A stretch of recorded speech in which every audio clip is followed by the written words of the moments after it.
dunia yang sudah cantik ini supaya tambah cantik. Itulah sebaik-baiknya manusia yang berguna bagi manusia yang lain.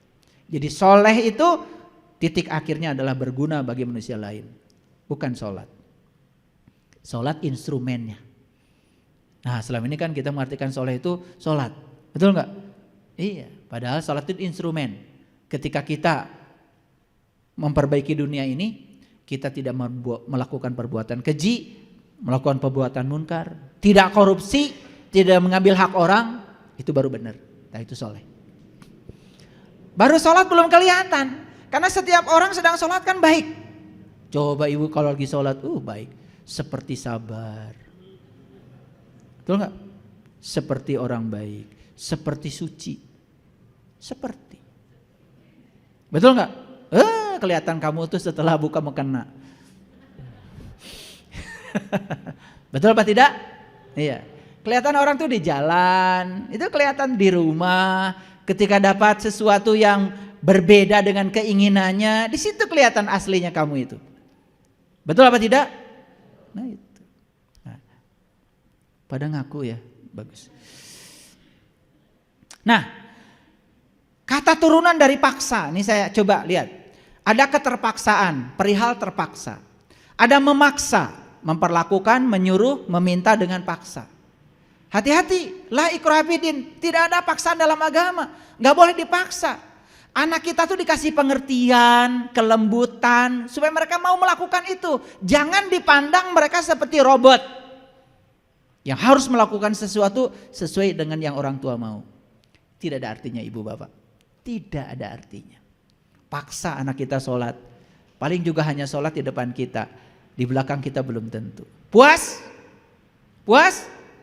Hati-hati, kita sedang mengajarkan anak kita jadi munafik. Yuk perbaiki sholat kita sampai ketemu rasanya, ajak nanti anak kita sholat di dimensi itu. Saya kira anak kita melakukan itu tidak terpaksa lagi. Ada yang namanya memaksakan. Ini namanya berbuat melebihi batas kenyataan yang sebenarnya. Kan kita sering bicara, kalau sudah capek mah tuh jangan memaksakan diri. Ada namanya paksaan. Paksaan itu hasil memaksa. Gak mungkin Allah melakukan paksaan. Makanya tidak ada paksaan dalam agama, karena paksaan itu hasil memaksa. Allah tuh tidak pernah memaksa kita. Kenapa selama ini merasa terpaksa? Karena kita selama ini tidak diajarkan tujuannya, tidak diajarkan rahasianya, tidak dibukakan apa di balik itu semua. Lalu kita melakukan sesuatu hanya sebatas rutinitas. Jadilah kita merasa terpaksa. Ada yang namanya pemaksaan, proses, cara, itu perbuatan yang memaksa. Ada yang namanya terpaksa, perbuatan di luar kemauan sendiri karena desakan atau tekanan. Semua karena desakan dan tekanan pasti terpaksa. Yuk sekarang tanya pada diri sendiri, apakah saya menjalankan agama terpaksa? Silakan dijawab. Kalau masih terpaksa sampai hari ini, ada yang gak beres. Oke, kita lanjut ya.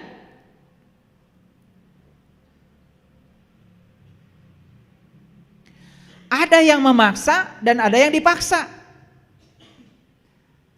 Kalau paksaan itu kan ada dua pihak. Ayo, ada yang memaksa, ada yang dipaksa.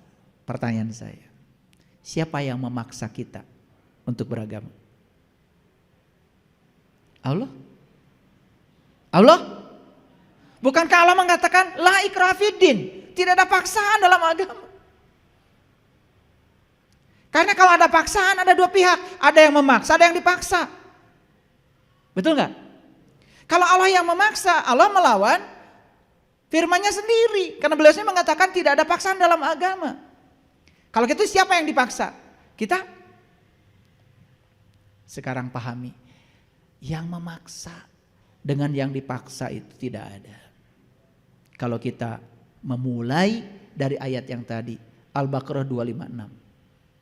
Bukalah mata kalbu kita, sadari kehadirannya dalam diri kita, kenali dia. Kalau sudah kenal, ujungnya kita akan cinta. Kalau sudah cinta, ujungnya kita akan melakukan apapun untuk yang dicintainya tanpa merasa terpaksa. Clear? Clear? Jelas? Gitu. Stop bicara kewajiban. Karena kewajiban itu di dalamnya ada dua unsur motivasi yang rendah. Mulai sekarang menumbuhkan need. Syukur-syukur kalau sampai pada love. Anda dari Surabaya? Pernah dengar orang Surabaya mengatakan witing tresno jalaran soko kulino. Tresno, cinta itu muncul karena apa? Karena sering kulino. Tahu? Karena sering ketemu. Karena sering ketemu kan jadi kenal. Karena kenal cinta. Kalau cinta melakukan apapun untuk yang dicintai, no paksaan. Inilah pengertian la ikraha fiddin yang selama ini tidak pernah dibedah. Padahal dalilnya sudah dikatakan leluhur kita di tanah Jawa.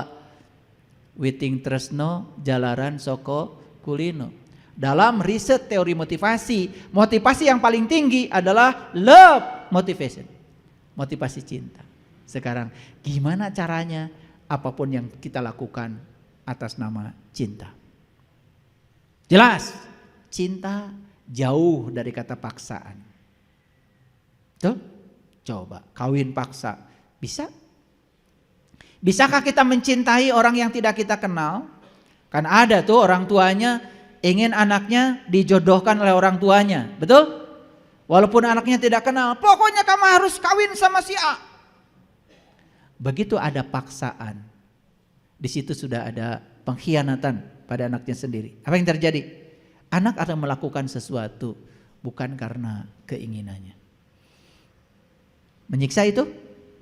Ayo, berhenti menyiksa diri. Walaupun bahasanya agama. Karena agama itu bagi saya menyenangkan. Saya dulu begitu baca hadis Nabi ya, ada 17 hadis Nabi. Kata-katanya begini dalam hadis itu.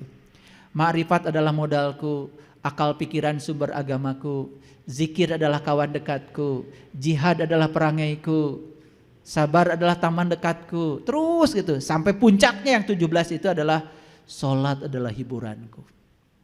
Wah, saya cari itu. Saya ketemu bukunya. Judul bukunya Sejarah Muhammad. Yang menulis namanya Haikal. Di situ saya buka. Oh, ternyata disitulah ketemu 17 hadis itu ternyata bukan hadis satu itu. Itu hadis yang kemudian dikompilasi.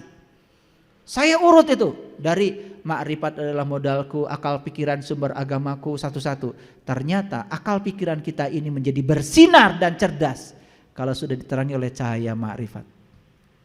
Ternyata hadis itu berstruktur sampai puncaknya adalah sholat adalah hiburanku. Makanya saya berani ngasih pelatihan sholat khusyuk. Kenapa? Saya sudah merasakan kalau sholat itu luar biasa, penuh sukacita. Bagaimana tidak penuh sukacita bersama dia? Ternyata sholat itu bukan menyembah Tuhan, tapi sholat itu menyatu, merasakan kehadirannya, memanunggal bersama dia. Kalau menyembah, yang disembah dengan yang menyembahkan berarti ada jarak. Betul? Betul? Harusnya tidak ada jarak.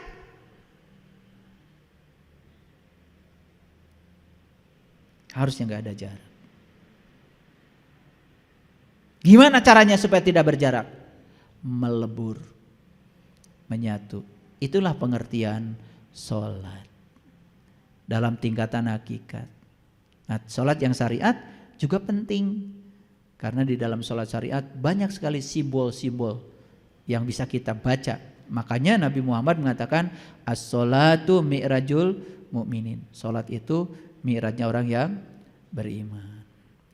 Sudah ketangkap kira-kira judul ini? Sudah bisa memahami la ikraha fiddin? Sudah? Sudah? Oke. Baik. Bagaimana metode beragamanya para nabi? Nabi Muhammad mengatakan awalnya agama adalah ma'rifat.